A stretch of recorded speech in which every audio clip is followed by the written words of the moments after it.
சொல்லுமா. இந்தாங்க உளுந்து வடை. உளுந்து வடையா? ஆமாம், உளுந்து ஊற வைக்காத என்ன பருப்பு அரைக்காத செஞ்ச வடை. இது உழுவே மாட்டேங்குது. அது ரவையில் செஞ்ச வடைங்க. சாப்பிட்டு பாரு எப்படி இருக்குது பாரு. ரவை தயிர் இருந்தால் போதுங்க அந்த வடை செய்யறதுக்கு. நல்லா இருக்குதா? மொறு மொறுன்னு இருக்குதா? ஆமாம், அதான் மொறு மொறு வடை, உளுந்து வடை. சூப்பராக இருக்குதா? வீந்து சாப்பிட்டு போகிற உளுந்து வடைன்னு சொல்லிட்டு.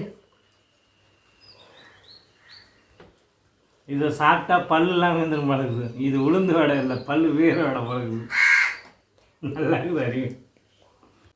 ஹாய், எல்லாருக்கும் வணக்கங்க. வாங்க, நம்ம வீட்டில் உளுத்தம் பருப்பு இல்லைன்னா கூட நம்ம சுவையான மொறு மொறு வடை செய்யலாங்க. எப்படி செய்யலான்னு பார்க்கலாம் வாங்க. அதுக்கு முன்னாடி தேவையான பொருள் ரவை ஒரு 1/4 கிலோ வாங்கிக்கோங்க. ஒரு பாக்கெட் தயிர் இருந்தால் போதுங்க. இந்த வடை செய்யறதுக்கு செம்ம டேஸ்ட்டாக இருக்குங்க.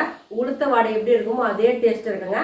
வாங்க, இப்போ நான் செய்து காமிக்கிறேன். அதேமாதிரி நீங்களும் செய்து சாப்பிட்டு மறக்காமல் லைக் பண்ணுங்கள், ஷேர் பண்ணுங்கள், சப்ஸ்கிரைப் பண்ணுங்கள். வாங்க, இப்போ ரவையும் தயிரையும் ஒரு டபராவில் கொட்டி நல்லா கலந்து ஒரு 1/2 மணி நேரம் ஊற வச்சிடலாங்க.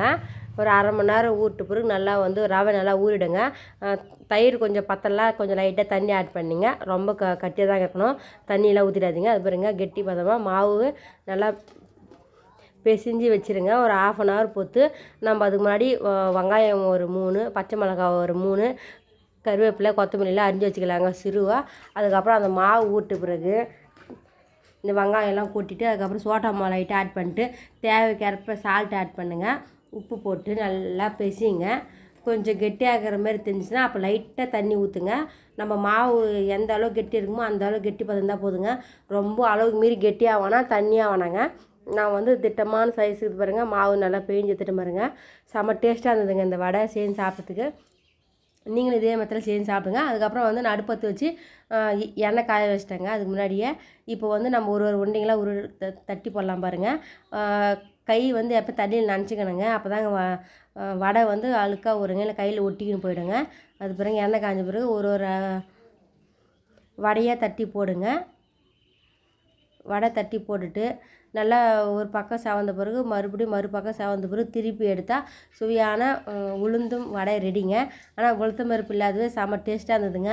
நீங்களும் இதே மெத்தடில் வடை செஞ்சு பார்த்து மறக்காமல் லைக் பண்ணுங்கள்.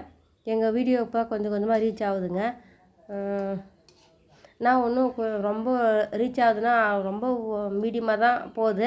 ஆனால் எங்களுக்கு 11,000 சப்ஸ்கிரைபர்ஸ் தாண்டிட்டாங்க. அது வைக்கல எங்களுக்கு ரொம்ப சந்தோஷமாக இருக்குதுங்க. இன்னும் நிறைய சப்ஸ்கிரைபர்ஸ் வரணும்னு ரொம்ப ஆசையாக இருக்குதுங்க.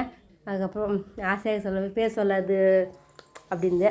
அதுக்கப்புறம் பெல் பட்டன் வாங்கணும்னு ஒரு ஆசை இருக்குது. அதுக்கப்புறம் வாங்க, வடை நல்லா செவந்துச்சு பாருங்கள்.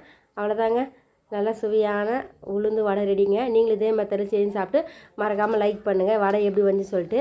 அதுக்கப்புறம் எங்களுக்கு எப்போ சப்ஸ்கிரைபர்ஸ் 1 லட்சம் வரும்னு சொல்லிட்டு எதிர்பார்த்துனே இருக்கிறேங்க. வந்தால் கண்டிப்பாக நான் சொல்கிறேங்க. இன்னும் நாங்கள் சேல்ரி எடுக்கவே இல்லை. சேல்ரி வாங்கி சொல்லுவோம், நான் கண்டிப்பாக வீடியோ போடுறேங்க.